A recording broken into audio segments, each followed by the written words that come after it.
This is my persuasive speech for public speaking. My professor is Bethany Works, and I'm taping this today on May 24th. I had another one taped, but I perfected it. I tried to cut my speech down as short as possible, but it's like 13 minutes, I think. But I could have done it for like an hour, but yeah, anyways. Okay, so I'm gonna go. The slides that I would normally show on PowerPoint, I'm gonna show probably at the end. I am gonna show one in the beginning though. Okay. I'm sHyLeA-rAe, and I want to introduce you to Nancy Schaefer. Do you have it? Okay.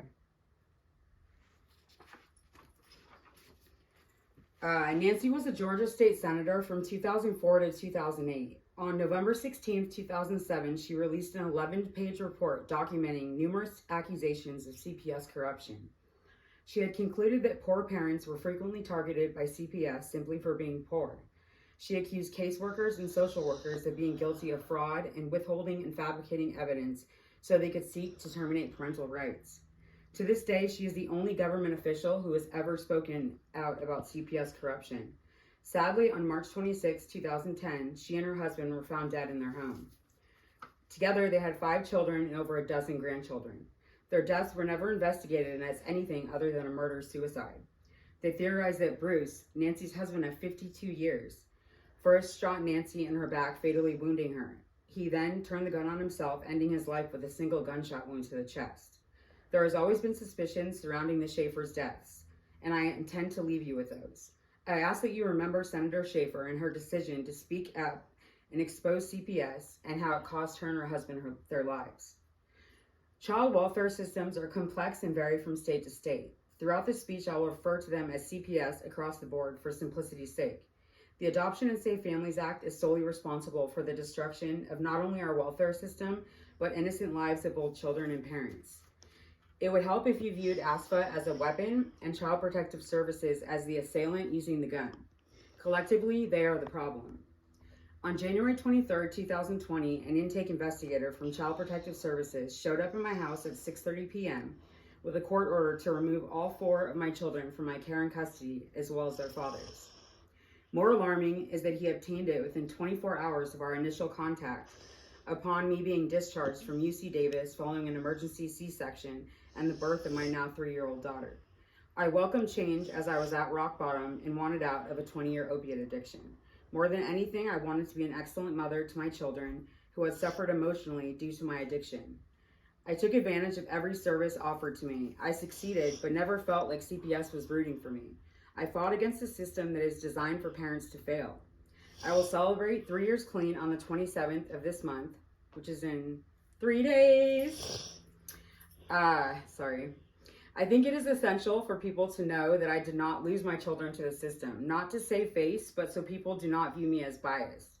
I will continue spreading awareness about their unscrupulous practices as long as they do not hunt me down and threaten to take my children away for it. One of the most disturbing facts I noticed throughout the 2 years it took me to be utterly rid of CPS is that before I came into contact with them, even as a criminal justice major, I had never heard of juvenile dependency court. I have never cared to look into how it is truly defined. I do not need to. From my experience, it is a manufactured court where due process is not given, whose sole purpose is to serve CPS, including reunification, termination of parental rights, and adoption. Consequently, parents cannot prepare for a situation where CPS becomes involved, so they do not know their rights when dealing with them. For example, most people do not know that you do not have to talk to or answer the door for CPS, or let them in your house unless they have a warrant. If they threaten to call the police, let them. They can ask the police to do a welfare check. It includes meager standards to be met, food in the fridge, and pretty much kids alive. CPS workers will often invite themselves into people's homes as if they have the right to enter freely. However, if you do not object, that is precisely what they'll do. The Adoption and Safe Families Act, signed into law in 1997 by Bill Clinton. Are you making sure I'm in the video? Because you're not watching it. Am I in it? You didn't look. Okay. By Bill Clinton may have been well-intended legislature, still its unintended consequences, including include creating an industry financially dependent on removing children from their homes and terminating parental rights. One of the biggest problems is that our child welfare system is not one entity. Instead, each state is federally funded. Our government needs to take control, dismantle the state entities, and build an entirely new one that focuses on family preservation first and adoption second. First, I would like to summarize how our child welfare system came to be. Oddly enough, the man that got the ball rolling later expressed concerns about its potential to be misused. Walter Mondale, a U.S. Senator from Minnesota who later served as vice president under Jimmy Carter, began promoting the Child Abuse and Prevention Act in 1974. After the bill passed, it was when he started to grow concerned. He worried that if the money was misused, states could create a business dealing with children. If only he had done more than express his concerns, or perhaps kept them to himself. Next, in 1980, the Adoption Assistance and Child Welfare Act was passed. It was designed to reduce the number of children in foster care by emphasizing family preservation. In the mid-80s, Reagan came along. He had an axe to grind and waged an all-out war on enemy number one, drugs. As a result, funding was cut for social programs. There was an increase in child removals, and family preservation suddenly became less appealing. Fast forward to the 90s, and the Clinton administration adopted Republican-inspired work requirements for welfare eligibility. Here, go Tinkerbell, go. Okay, for welfare requirements. Welfare eligibility. It fueled debates over the fate of children in struggling families. In 1994, Newt Gingrich suggested that some children of poor mothers would be better off in orphanages, indicating that institutional care would be an essential component of welfare reform. The Republican idea of removing poor children from their families, helped lay the groundwork for what came next. Subsequently, on November 19, 1997, President Bill Clinton signed the Adoption and Safe Families Act into law. The original purpose of the ASFA was to improve child safety, promote adoption, and other permanent homes for children who needed them, and support families. Conversely, others viewed it as a way to promote welfare reform.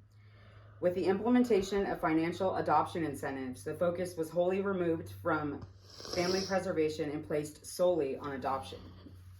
As a rule of ASFA, the termination of rights clock starts ticking as soon as the children are removed from the parent's home.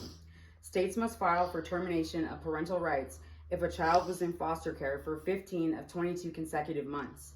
Non-compliant states risk losing federal funding. On the contrary, states that increase adoptions receive financial rewards for every child's adoption. I gotta show you something. From all the research I did, which was a lot, I didn't see anything about this, but when I received my first